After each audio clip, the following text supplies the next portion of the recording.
আসসালামু আলাইকুম। যদি হঠাৎ করে দেখেন আপনার বাড়িতে কোনো জাদুর তাবিজ পেয়েছেন, তাহলে কি করবেন? অনেক সময় দেখা যায় যে বাড়িতে হঠাৎ করে বাড়ির আঙ্গিনায় কোনো তাবিজ পাওয়া যায়, বা তাবিজের কোনো জাদুর বস্তু কোনো পাওয়া যায়, বা অনেক সময় দেখা যায় যে ঘরের মধ্যে এগুলো পাওয়া যায়, বা অনেক সময় দেখা যায় বালিশের মধ্যে পাওয়া যায়, অনেক সময় দেখা যায় বিছানা ঝাড়তে গিয়ে বিছানার ভিতরে পাওয়া যায়। এইগুলো যদি পাওয়া যায়, হঠাৎ এরকম পাওয়া গেলে আপনারা বিচলিত না হয়ে ধৈর্য ধারণ করুন। যখন তাবিজটা দেখতে পাবেন, তাবিজটা ছুঁইবেন না। যখন তাবিজটা দেখতে পাবেন, তাবিজটা কী করবেন না, ছুঁবেন না। না ছুঁয়ে তাবিজটা আগে সর্বপ্রথম যেখানে দেখতে পেয়েছেন সেই স্থানে থাকবে। সেই স্থানে আপনি ওই যে জাদুর বস্তু বা যে তাবিজটা পেয়েছেন, সেই তাবিজটার উপর সূরাতুল ফালাক, সূরাতুল নাস তিনবার করে পাঠ করে ফু দিয়ে দেন। সূরাতুল ফালাক, সূরাতুল নাস তিনবার করে পাঠ করে ফু দিলে ওই তাবিজের জাদু ধ্বংস হয়ে যাবে।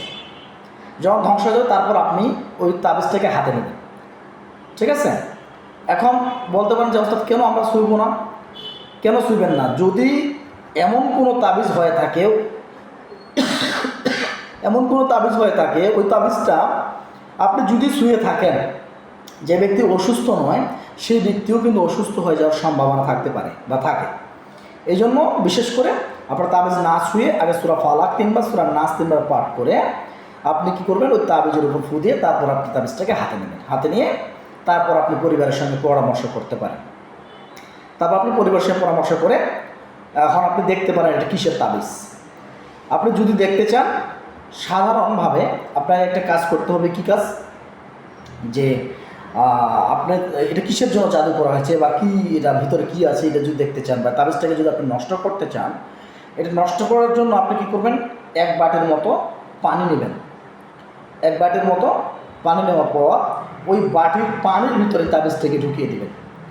তাবিজটাকে ঢুকিয়ে দেওয়ার পর আপনি কী করবেন, ওই পানির ভিতরে তাবিজটা থাকলো এবং আল্লাহর কাছে নিয়ত করবেন, আল্লাহ ইয়া রশিদ কারীম এই তাবিজের জাদুগুলোকে ধ্বংস করার তৌফিক দান করেন। এভাবে নিয়ত করে আপনি দরুদ পড়বেন 3 বার, ইস্তেগফার পাঠ করবেন 3 বার, তারপরে সূরাতুল ফাতিহা পাঠ করবেন 3 বার, আবার সূরাতুল নাস 7 বার, সূরাতুল ফালাক 7 বার পাঠ করার পর আয়াতুল কুরসি পাঠ করবেন 7 বার। আর সূরা যুখরুফের 79 নম্বর আয়াত, সূরাতুল যুখরুফ আয়াত নম্বর 79, আম আবরাম আমরন ফাইন্না মুবলিমুন, এই আয়াতটি পাঠ করে আপনি এই আয়াতটি 7 বার পাঠ করে ফু দিয়ে দেবেন। ফু দেওয়ার পর আলহামদুলিল্লাহ আপনার তাবিজের জাদুগুলো ধ্বংস হয়ে যাবে। যখন তাবিজের জাদুগুলো ধ্বংস হয়ে যাবে, তখন আপনি তাবিজটা খুলে দেখতে পারেন ভিতরে কী আছে। তারপরে দেখার পর আপনি তাবিজটাকে আগুন দিয়ে পুড়িয়ে ধ্বংস করে দেবেন, নষ্ট করে দেবেন। তারপর এভাবে আপনার বাড়িতে যদি কোনো জাদুর বস্তু বা জাদুর কোনো তাবিজ পেয়ে থাকেন, এভাবে নষ্ট করে দিতে পারবেন ইনশাআল্লাহ। আসসালামু আলাইকুম ওয়া রাহমাতুল্লাহি ওয়া বারাকাতুহু। আল্লাহ হাফেজ।